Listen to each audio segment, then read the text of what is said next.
Moleque, eu não vou mentir não, eu tava muito pronto pra falar mal do Hugo Moura, eu tava muito pronto pra falar que, ó, é claro, como é que você quer ganhar um jogo, como é que você quer empatar um jogo colocando o Hugo Moura?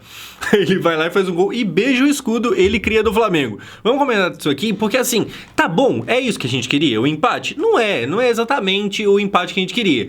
Mas tá ruim o empate? Não tá ruim não. Então vamos lá, olha só, começando das escalações, a gente tem muita coisa aqui pra falar, porque é o seguinte, o Flamengo tinha muitas baixas, 3 principais, o Flamengo não tinha Paquetá, não tinha Carrascal e não tinha Arrascaeta. Só que mesmo assim, e aqui não é nem desculpa, passando pano pro meu time nem nada não, mas obviamente eu acho que a responsabilidade de vencer ainda era do Flamengo, que por mais que tinha essas baixas, olha esse time aqui, olha o preço desse time, e até pensando que cada um dos dois tá pensando pro campeonato, né? O Vasco ali tentando um G7 caso ganhasse, acabou não acontecendo, e o Flamengo tentando a liderança do Campeonato Brasileiro, então assim, a responsabilidade maior era do Flamengo. Eu poderia usar como argumento também que, tipo assim, o Flamengo que tava em casa. Mas eu não sei se Maracanã... Na verdade, eu não sei, não. Maracanã não pesa tanto assim. De certa forma, também é a casa do Vasco. Enfim, o time do Flamengo era esse. Era um time muito forte, com um destaque aqui no Pedro, que hoje tinha o Carlo Ancelotti no estádio pra assistir ele. Eu acho que o Ancelotti gostou e não foi pouca coisa, não. Do lado do Flamengo, eu acho que não tem muito que a torcida reclamar, porque tinha essas baixas, mas, né, não tem como você falar pro jogador não machuque. Não é tão simples assim. Da parte do treinador, que o Léo Jardim poderia escolher, eu acho que ele escolheu basicamente o que ele tinha de melhor. Agora, o mesmo não pode ser dito do nosso lado, do lado do Vasco, que é o seguinte, cara. Essa aqui é a escalação, e eu vou por partes aqui, porque quando saiu a escalação, eu e todo mundo ficamos de cara. Eu vou até dar um zoom aqui pra gente poder destrinchar essa parada. A gente começa, na parte da zaga já tem esquisitice. Começando no gol, Léo Jardim, normal, não o treinador, o goleiro, tem 2 Léo Jardins hoje. Lucas Piton, Robert Renan, Cuesta, e aqui é a primeira esquisitice, não Saldívia.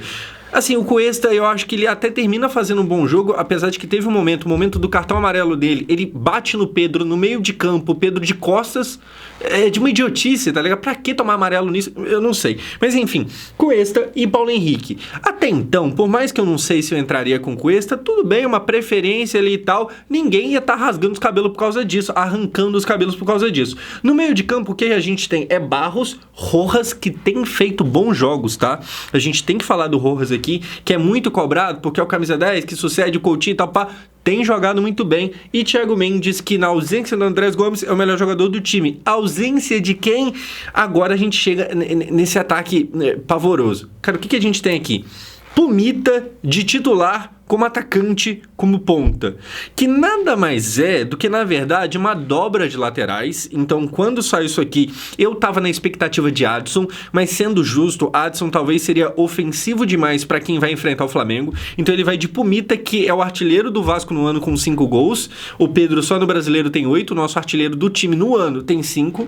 Complicado a vida, mas enfim, ele entra com Pumita de atacante. O Renato não é o primeiro a fazer isso, e talvez não vai ser o último também, dependendo de quanto tempo o Pumita e o próprio Renato for ficar nesse time. Enfim, vira e mexe, alguém cisma de tacar ele lá. É esquisito, não é o que eu colocaria, mas até aí tudo bem. Aí ele volta com um DVD. E eu acho que é muito por causa do aspecto físico. Muita gente poderia estar esperando aqui o Brenner nessa posição, ou então principalmente o Spinelli, o He-Man, o loiro. E não vem o Spinelli, vem o DVD, porque, como eu falei, eu acho que o DVD, por ser esse cara mais forte fisicamente, que ajuda mais na marcação, que tem mais corpo, assim como ele fez contra o Corinthians, ele faz hoje, eu acho que tem muito disso, de cara, time difícil, o DVD. Eu acho que na cabeça do Renato, ele deixa meio claro que o DVD acaba ajudando mais. Então o DVD é titular.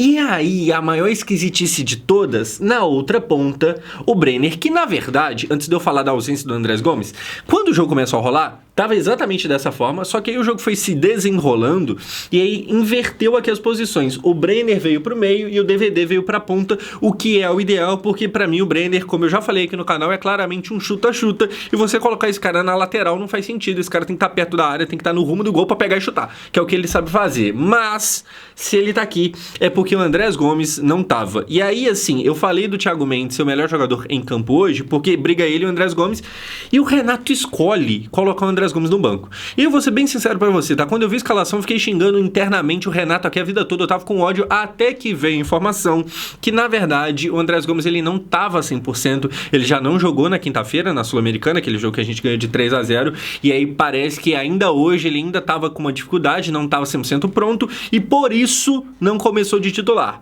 Aí eu entrei no processo de tentar perdoar, depois de desejar tudo de mal pro Renato Gaúcho. Enfim, esse era o Vasco pra hoje. Cara, se você for comparar o elenco do Vasco Vasco com o do Flamengo é complicado, e as ambições de cada um diz respeito também à qualidade do time. É isso aqui, cara, é um time muito limitado, mas que pelo menos, e eu não falo nem só por causa do empate não, pelo menos é um Vasco que demonstra vontade, porque na reta final de Fernando Diniz era um time que parece que jogava esperando o apito final, parece que os caras estavam em campo esperando dar o tempo de poder ir embora e show de bola, e no próximo jogo eles fazem a mesma coisa. Agora não, agora é um Vasco que demonstra pelo menos que tem sangue correndo nas veias. Que bom, finalmente. A partida vai começar, mas não começa legal, porque começa com o Pedro, que tinha lá o técnico da seleção pra ver ele, e ele começa fazendo o quê? Uma jogada lá na lateral, que tinha 2 laterais do Vasco, o Samulino com mais uma assistência, coloca essa bola na área, o Pedro briga, ajeita ela ali, chuta, e a queima-roupa não dá pro Léo Jardim pegar e sai aqui comemorando o Pedro. A gente já comentou aqui no canal umas 2 ou 3 vezes, uns 2 ou 3 vídeos sobre Pedro na seleção brasileira. Eu já cansei de falar que eu gosto muito, apesar de ser Vasco, não tem nada disso pra mim. O Pedro é muito bom jogador, eu convocaria, mas eu não sou técnico da seleção. Eu vou tentar não repetir aqui o que eu já falei, porque eu acho que quase todo mundo já ouviu. Eu só acho o seguinte, o Pedro realmente tem chance ainda de seleção brasileira? Chance tem, mas eu acho que é muito baixa, tá? Assim, o fato do Ancelotti estar no estádio e ver esse jogo dele de hoje, que foi um jogaço, assim como tem sido desde que o Léo Jardim chegou, é claro que ajuda, é claro que aproxima ele um pouco mais da convocação, mas eu acho que a real agora é que o Pedro só aparece se pelo menos um atacante machucar, porque tem uma galera na frente dele. Você tem o Igor Thiago, você tem o Endrick, você tem o João Pedro, que ali provavelmente será o primeiro das opções de camisa 9, isso desconsiderando o Matheus Cunha, que também é meio que 9, mas na memória é um 10, e esse com certeza está na Copa e provavelmente como titular. Mas desconsiderando o Matheus Cunha, João Pedro, Igor Thiago e Endrick. Aí, cara, você pode pensar o seguinte, pô, mas não é meio absurdo convocar um Igor Thiago lá do Brentford, que nem é um timaço, e não convocar o Pedro, não? Até seria. De fato, o Brentford não é lá grandes coisas. A cartada de, não, mas tá jogando na Europa, nem vale tanto assim, porque é o Brentford. Na mesma hora que o Igor Thiago é o brasileiro com mais gols numa edição de Premier League na história, sabe? É o cara que mais fez gols em uma só edição na história. Assim, não dá pra desconsiderar o que o Igor Thiago tem feito. E uma coisa, tá? A gente acaba esquecendo, porque o Igor Thiago, ele parece velho, você olha pra cara dele, você pensa que é um jogador já meio em final de carreira, mas é um jogador de 24 anos. Então, qual que é o cenário? O Igor Thiago, provavelmente, é um daqueles caras que, a depender do que acontecer na Copa, ele vai ser meio McAllister, ele vai ser, sei lá, Enzo Fernandes. É questão de tempo pra ele estar num real time grande. Então, assim, pô, não é absurdo levar o Igor Thiago e não levar o Pedro? Pior que não. Seria absurdo se o Pedro, durante todo o ciclo entre Copas, ele estivesse jogando o que ele tá jogando agora, mas não, ele teve seus momentos ruins, aquela treta lá com o Felipe Luiz, a gente tá cansado de falar sobre isso. Então, assim, faz sentido o Igor Thiago. Eu acho que a realidade agora é, o Pedro tá na frente de todos os outros, tirando esse que eu falei. Então, o Caio Jorge, não sei o que lá, não sei o que lá. Assim, se alguém machucar, provavelmente ele é o primeiro ali da fila pra meio que tentar mordiscar essa vaga, mas tirando o caso de lesão, acho que dificilmente vá. E ainda tem mais um, tá? Tem o Richarlison também. Aí você fala, pô, José, mas Richarlison... Eu concordo. Eu concordo. Dito isso, o Richarlison fez gol hoje, e o Richarlison se tornou, junto com o Roberto Firmino, os 2 únicos jogadores a ter 5 temporadas na Premier League de pelo menos 10 gols. E o Ancelotti ama ele. Foco mais na segunda parte, porque eu acho que a segunda parte é mais importante. Mas enfim, eu particularmente gosto muito do Pedro. Eu acho que o que mais me encanta nele é que ele é alto, mas mesmo assim é técnico, então ele te entrega o que um jogador alto te entrega, só que sem ser aquele cara meio verrete que é, sabe, o cavalo tentando jogar bola. O Pedro não é isso, e por isso me encanta, baita jogador. E se o Ancelotti estava lá pra ver ele, eu acho que o saldo é muito positivo. Assim, enorme partida. Enorme partida, eu tô falando demais do Pedro, né? Mas ele faz o gol e não para no gol. Ele vai sofrer o pênalti depois, que é mais um erro do Paulo Henrique do que um acerto do Pedro. Mas, cara, você vê ele distribuindo os passes ali na entrada da área, muito bom jogador. Agora, um outro ponto aqui, me pega um pouco que a jogada vem do Samulino, que, né, tem começado a jogar cada vez melhor e colocado lá seus números de assistência e tal, mas nem esse é o ponto, não. O Vasco com 2 laterais direitos, e na hora da lateral direita, quem tava lá era o Cauã Barros, que é volante. A gente tinha uma dobra de laterais, e na hora que precisou, não tinha nenhum deles no momento certo, no lugar certo. Bacana. Enfim, começa 1-0, fica meio complicado, e aí o jogo dá sequência, e a gente tem o Rojas forçando o Rossi a fazer aqui suas defesas, a bola quica um pouco antes de chegar nele, acaba dificultando um pouco a vida, e cara, o Rojas tem se destacado, é claro, já falei, não é um cracaço da bola, mas ele tem conseguido ser muito mais efetivo, uma contratação muito mais produtiva do que praticamente todas as outras que a gente esperava muito mais, Sinestro, o próprio Brenner e Spinelli, que chegaram acho que com mais hype e tal, o Rojas ele tem se mostrado ali um cara que dá pra contar com ele. É claro que não dá pra jogar a bomba toda e resolve aí, mas cara, ele tem sido titular e ele recebeu uma bomba, né? Porque quando ele foi contratado pelo Vasco, eu acho que ninguém imaginava que ele teria que assumir a responsabilidade de, beleza, o Coutinho saiu, agora se vira. Ele tá tentando lidar com isso e eu acho que tem conseguido lidar bem. Aqui o Rossi breca ele. Na sequência, a gente tem o Piton tendo uma grande oportunidade. Aqui você vê muito perto, quase que dentro da pequena área. Ele chuta, a bola passa perto, mas não o suficiente para ser gol. O Vasco, cara, nessa altura aqui do campeonato, eu comecei esse jogo de hoje, como a gente tá desde 2023 sem ganhar do Flamengo, eu confesso que eu tava com muito... Cara, a gente precisa ganhar. Sabe aquela raiva de, meu Deus do céu, a gente vai ficar nessa até quando? E aí, eu tava vendo aqui o Vasco atacar, mas sendo bem sincero pra você, eu tava tipo assim, oh meu Deus, tá perdendo de novo. Só que assim, sendo justo, e agora fica mais fácil de ser justo, porque o empate veio, sendo justo, o Vasco fazia um primeiro tempo digno. Toma ali o gol, mas não sente tanto baque e consegue voltar a cabeça no lugar e jogar a bola e tentar fazer o gol, e aqui chegou perto.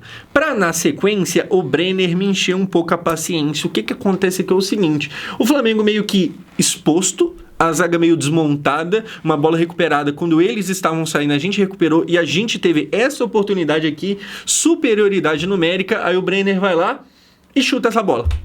Longe ainda por cima. Tinha 2 para ele dar o passe, principalmente aqui em cima o Paulo Henrique, ele chuta essa bola longe.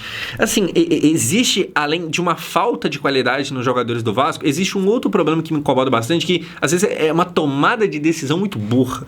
E aqui eu não quero condenar o Brenner, eu ainda acho que ele pode contribuir hora ou outra, tá ligado? Mas não é só ele, inclusive, o Paulo Henrique também faz cagada, mas assim, tem umas tomadas de decisão que é bem das burras. Como é que você não dá esse passe? Eu sei que ele é o camisa 9 ali, ele é o atacante e tal, mas meu Deus do céu, olha um pouco no jogo e vê o que tem de melhor, mas não. E aí, cara, porque eu já venho falando aqui, olha como que tá certo o que eu venho comentando com vocês. O Brenner, ele é o chuta-chuta. Olha a prova aqui, ele tinha uma excelente opção de passe, ele fez o quê? Chutou, de qualquer jeito, vambora. Não tem como pôr um cara desse na ponta, não tem como, esse cara tem que estar ali de camisa 9, porque é isso, chuta e chuta. E chuta depois. Na sequência, cara, o que a gente vai ter?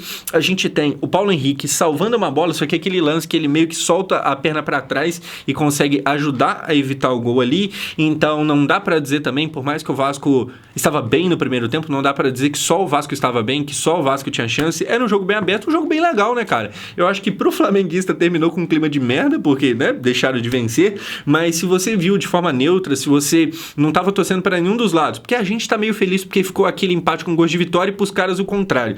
Mas se você tava vendo de forma neutra, foi um joguinho bem interessante de ver, e aqui a prova disso, o Flamengo tendo chance pra depois o Plata ter mais uma e parar no Léo Jardim. Existe um problema, estava acontecendo, de assim, o Vasco até tem um bom número de finalizações, mesmo que ainda menor do que o Flamengo, mas tinha ali uma boa quantidade, só que o Flamengo levava mais perigo. Então o Vasco, ele faltava qualidade no último terço.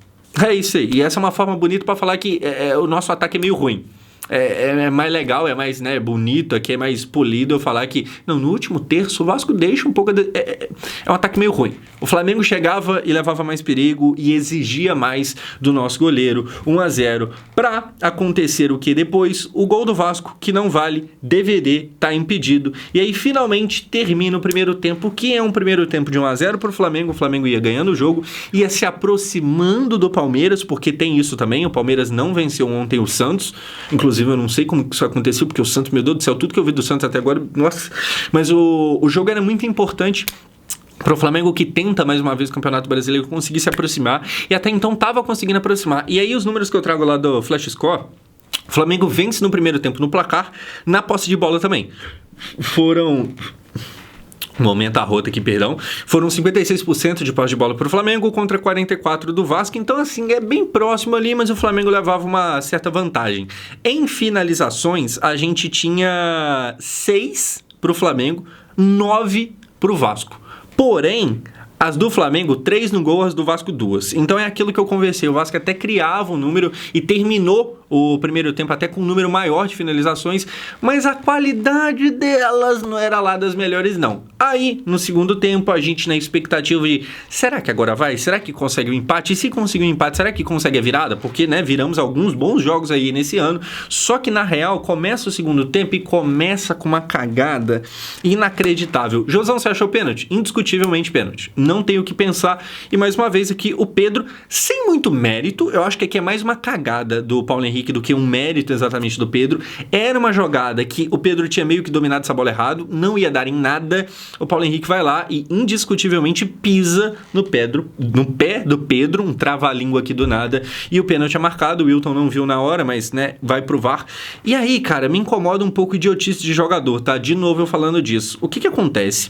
O Wilton chega a falar na transmissão e pra todo mundo que tava no estádio que é pênalti, e ele usa uma palavra difícil pra falar que foi meio que sem querer, então não terá amarelo. É pênalti sim, mas é um pênalti sem querer. Sem querer também é falta, então vai ser marcado a penalidade, mas amarelo não tem. E cara, meu Deus do céu, o pênalti já tá marcado. Eu acho que na história do esporte nunca, depois de ser marcado um pênalti e pro VAR confirmar o pênalti, nunca foi retirado um pênalti. Aí o Paulo Henrique vai lá e exagera na reclamação e toma amarelo, sendo que 2 segundos atrás o árbitro tava falando, é pênalti, mas sem amarelo. Aí ele reclamou até ganhar um amarelo. Aí tá fora do próximo jogo. Assim, eu sempre tento pegar leve com esse tipo de coisa, porque, obviamente, é muito mais fácil eu e você, a gente aqui sentado em casa, você pedir pro cara colocar a cabeça no lugar e pensar de forma mais racional, a gente que tá aqui em situação normal. O cara que tá lá no campo, sangue ferve, todo mundo sabe que é outra coisa.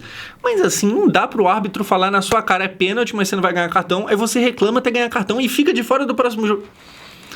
É complicado, ainda mais num pênalti desse aqui que, tipo assim, você fez uma cagada, tá ligado? Você fez. E aí, talvez ele não percebeu na hora que pisou e por isso essa reclamação tão assintosa e tal, mas, cara, tá brigando com a imagem. Tá brigando com a imagem. Eu não sei se lá no estádio mostraram o replay no telão, parece que não. Mas assim, você tá brigando com a imagem. E outra, por mais que você não viu ali a imagem na hora, cara, depois que já foi pro VAR e confirmou é pênalti mesmo, nunca na história esse pênalti vai ser retirado. Pra quê? Assim, usa um pouco da cabeça. Beleza, o pênalti é marcado e o que a gente tem? Jorginho, um dos maiores cobradores, não só aqui do Brasil, mas do futebol mundial. Ele muda a sua forma de bater, ele vai pra bola e dessa vez ele nem dá o pulinho, bate, 2-0 Flamengo, vitória encaminhada. Mas talvez não. O que pega, cara? O Jorginho sai comemorando aqui, como eu falei, ele faz essa mudança, né, na forma dele de bater. Normalmente ele dá aquele pulo, hoje não, sai aqui dando risada. E o Flamengo encaminhava mais uma vitória em cima do Vasco, 2-0. E aqui eu acho que o Vasco volta a ter seus méritos de mais uma vez tomar um gol. E é um gol que acontece num segundo tempo que o Vasco começou bem. Então é um cenário até meio parecido com o primeiro, que assim, a gente estava até bem, mas tinha tomado gol. Agora a mesma coisa, o Vasco fazia ali um bom segundo tempo, voltou pressionando, voltou no campo de ataque, mas tomou numa besteira. Só que o mérito do time do Renato Gaúcho é justamente, pelo menos, demonstrar vontade, demonstrar que tá tentando. E eu acho que isso é uma das poucas coisas que a gente tem realmente pra apontar de, mano, é bom. Assim, claramente existe mais vontade. Eu espero que daqui a, sei lá, 10 rodadas eu não esteja reclamando justamente da ausência disso. Mas pelo menos por hora você vê que os caras estavam perdendo de 2-0, mas eu sinto que em nenhum momento esqueceram que é um clássico e mesmo que esteja 2-0, você tem que levar a sério. Eu acho que em nenhum momento aconteceu isso. Os jogadores ainda estavam tentando fazer alguma coisa e o jogo foi seguindo. E na sequência a gente tem o Renato finalmente fazendo ali as mudanças e colocando em campo aquilo que eu acho que todo mundo queria ver, talvez desde o começo. Andrés Gomes, que tudo bem, vai, show de bola, então não tem condição de 100%, beleza. Mas ele coloca também o Spinelli e também o Adson, que eu tinha falado no jogo da quinta-feira, que pra mim eu entraria de titular, porque o Adson tem contribuído muito. Eu estava imaginando que seria Adson hoje, mas foi pro Mita. Sinceramente, eu não sei se eu gosto. Na verdade, eu sei sim, eu não gosto. Aqui, o Vasco muda, mas por incrível que pareça, nem seria exatamente daqui que surgiria o gol de empate, não. Surgiria do Hugo Moura. Mas antes da gente chegar lá, trocam-se aqui os jogadores, e aí o Flamengo, que tem oportunidades, e para no Léo Jardim. Com 31 minutos e exatos 31 segundos, 31, o goleiro Léo Jardim vai lá e faz a defesa. Como eu falei, é um jogo que seguia aberto, é um jogo que os dois times tentavam. O Vasco, ele mesmo estando 2 atrás, ele continuava tentando propor alguma coisa. E o Flamengo, por sua vez, também a mesma coisa. Aqui uma defesa do Léo Jardim. Depois, outra defesa do Léo Jardim. O Pumita tá na frente, mas dá pra ver o Léo de cinza aqui atrás. E essa aqui, uma cobrança de falta do Léo Pereira, que talvez seja o cobrador de faltas da seleção brasileira. Que momento da seleção, hein? Se bem que o Léo na Copa não será titular, então Rafinha provavelmente, enfim, tem batido bem, já fez gol esse ano, e gol de falta, né, no caso, esse ano, e aqui bate bem mais uma vez, para no Léo Jardim. Era um momento ali que o Flamengo levava um certo perigo e que parava no goleiro vascaíno, só que depois o que a gente vai ver é o Hugo Moura entrando, e eu tinha separado essa foto aqui para falar que, nossa, pelo amor de Deus, eu ia falar exatamente o seguinte, eu não vou me omitir não. Cara, é claro que não vai perder um jogo. Enquanto o Flamengo tá colocando o Saul, porque foi na mesma hora, entrou o Saul, ex-Atlético de Madrid, o Vasco tava colocando o Hugo Moura, ex-Atlético Paranaense. Assim, quais são as chances disso aqui não terminar em merda, tá ligado? Mas aí, por incrível que pareça, é o Hugo Moura que vai fazer gol. Antes dele fazer o seu gol, a gente tem o quê? O Robert Renan diminuindo, e eu nem tive tempo para achar aqui os vídeos, porque os gols foram no final e tal, mas aos 38 o Robert Renan faz um gol e já corre pro meio de campo, e cara, é mais uma vez o Vasco do Renato Gaúcho que deixa a emoção. É um time do entretenimento, é um time realmente da virada do amor, porque assim, é na reta final do jogo que os caras lembram como é que finaliza no gol, e aí faz o 2-1 e não desanima, muito pelo contrário, se já estava confiante mesmo por 2 atrás, com 2-1, aí mesmo que o time cresce a ponto que chega ao empate. Hugo Moura, 2-2. E aqui, cara, a gente tem uma parada que, primeiro que assim, não tem como colocar o Vasco do Renato Gaúcho para jogar só o segundo tempo, não. Sempre. O jogo começa no segundo tempo, porque eu acho que a gente vai pontuar muito mais em todos os campeonatos. Mas uma coisa que me chamou a atenção, o Hugo faz o gol, ele que é revelado, ele que é cria do Flamengo, faz um gol jogando com a gente no Vasco e beija o escudo. Pra mim é uma clara mensagem assim, passarei pano para as próximas cagadas dele aí, demorou? Até o momento que eu cansar também, porque assim, o Hugo... Você tá ligado, o último jogo todo mundo jogou bem, ele conseguiu jogar mal, mas hoje salva a gente. Cara, é um placar de se comemorar no sentido que, nossa, que bom, empatamos. Não porque, né, é um empate, um ponto só, se a gente tivesse ganhado teria chegado em 7º. Então, comemorar o empate pelo empate, tipo, 1 ponto, é meio se apequenar, é verdade. Mas, pô, é inegável que pelo contexto do jogo, terminou sendo muito bom. Eu acho que se você, flamenguista, tá vendo aqui até o final, você entende muito isso, porque você provavelmente tá com um sentimento muito ruim, o sentimento de derrota. Então, o contrário também é verdade. A gente, apesar de ser um empate, é um gosto ali de vitória, acaba sendo um jogo muito bom. Assim, pro Flamengo acaba sendo um tropeço, tinha a oportunidade de encurtar a distância com o Palmeiras, mas perdeu essa oportunidade. Pra gente, infelizmente, é mais um jogo que a gente não vence, então segue o tabu desde 2023 sem vencer os caras, mas pelo menos hoje atrapalha eles, mostra que a coisa não é tão fácil assim não. Sinceramente, eu tava pronto pra vir aqui falar que, mano, pelo amor de Deus, até quando a gente vai ficar nessa? Ninguém duvida, todo mundo sabe que existe um desnível entre os dois times hoje. Só que mesmo quando existe desnível, mesmo quando um time é muito inferior do que o outro, até na Europa a gente vê isso, às vezes o Barcelona e o Real Madrid, num jogo contra ninguém na Espanha, ele perde, faz parte. Assim, nem o acaso tem jogado favorável a gente, e me incomoda isso, já são mais de 3 anos se a gente vencer. Hoje, pelo menos, a gente consegue incomodar um pouco. Eu espero que seja o começo de algo. Talvez eu esteja sendo otimista demais, muito provavelmente, mas pelo menos a real, a prática, o que já aconteceu é que a gente faz eles tropeçar na mesma hora que o mais importante nem é exatamente esse um ponto, mas sim essa demonstração de personalidade, de não abaixar a cabeça, ponto pro Vasco e tropeço do Flamengo. O que você achou? Faltou eu comentar alguma coisa? Comente aqui. Se você conheceu o canal por esse vídeo, seja você vascaíno ou flamenguista, ou qualquer outro time aí que você torça, se inscreva aqui, é nóis, valeu!